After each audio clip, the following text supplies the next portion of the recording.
downtown.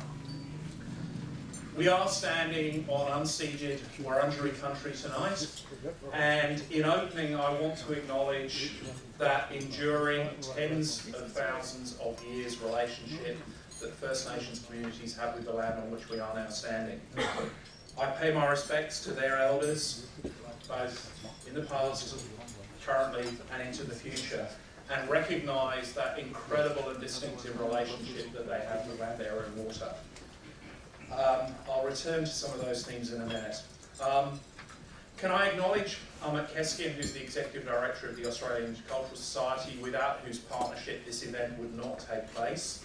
Fethi Mansouri, Director of the Deakin Institute for Citizenship and Globalisation. Fethi's leadership and relationship that he's built over many years is testament to the audience and friends we have gathering in here tonight. And this evening's panellists, Professor Mark Rose, our Pro Vice-Chancellor of Indigenous Strategy and Innovation, Professor Gay Sculthorpe, who's a wonderful acquisition for Deakin University, coming to join us, and Karen Millwood, who's here as First Nations consultant. Once again, we are delighted to host this evening's 2023 Iftar dinner in partnership with the Australian Intercultural Society. They've been both instrumental in providing this opportunity to gather together, both as Muslim friends and people from many different backgrounds. The AIS has had an enormous role in establishing and promoting intercultural dialogue, social harmony and cohesion across what is a very rapidly changing Australian community. I think that is one of the most striking things you see at the moment, is just that rate of change across Victoria, across our nation.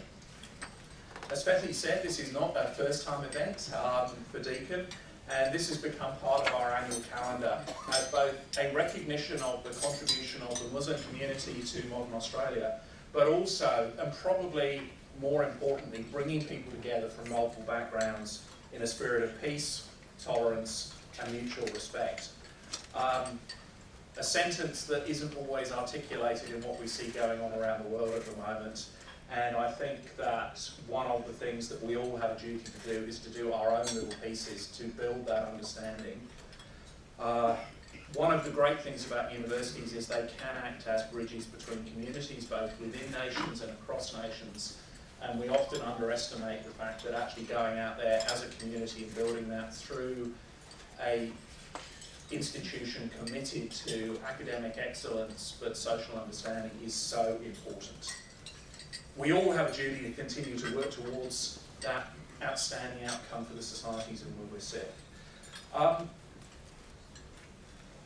This is a really important year for Australia, and I think it would be remiss of me, in the spirit of what we're coming here today, not to talk about the fact that we are at a critical moment of inclusion, compassion, and moving forward together as a nation. The Voice to Parliament process is a really key milestone in Australia's future. It's part of our collective acknowledgement and recognition that justice and representation for Aboriginal and Torres Strait Islander people cannot come without the whole nation acknowledging what our past was and what our future can be, and the Voice is part of that. We, under Mark's leadership, launched Deakin's first Indigenous strategy earlier this year. It was a momentous day, and it was a really emotional day for many involved. As you probably gathered from my voice, I certainly wasn't born in this nation. But I am absolutely proud and privileged to call Australia home. And in launching the Indigenous strategy, and I'm sorry Mark if I'm going to use the words again, I reflected on my own experience of this country and the impact that the country has on you. So whether it is the expanse of the Nullarbor Plain, the magnificence of the River Gun, the sweeping understatement that you get from seeing a wedge-tailed eagle fly above you, the sheer joy of seeing a platypus in the Barwon River, all of those speak to me as somebody who's only lived here for a relatively short period of time My thoughts are really, if you, your family, your ancestors had tens of millennia of relationship to those lands, what must it mean? And I think it is important that we do reflect on that and think about it. Sitting at the heart of our Indigenous strategy is an absolute commitment of Deakin's desire and indeed obligation to make sure that our future is built on the basis of telling the full Australian history. First Nations history, the early European settlement history, the rapidly changing multicultural settlement. But our future can only be as fulsome and as successful as it is if we acknowledge from whence we've come and build on that where we're going into the future.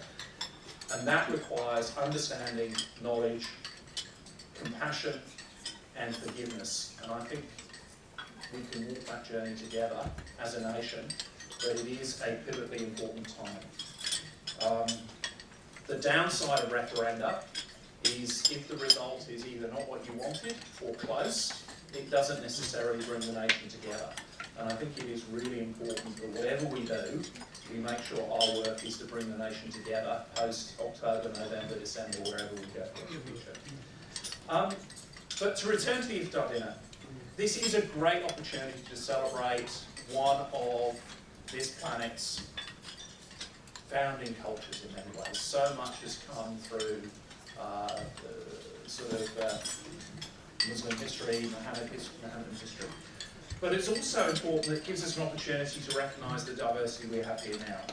We have a space here tonight where we can work together, chat, discuss, build relationships, and hopefully play our little part in building that shared vision of a better world into the future. Thank you so much for joining us tonight. Thank you for those who put all the work in to make this dinner possible tonight. The panel discussion is going to be wonderful, but as always, I think the conversations around the table are equally as wonderful. So enjoy, celebrate together. It's great, and I'm honoured to be part of this group tonight, sharing in this tradition. Thank you.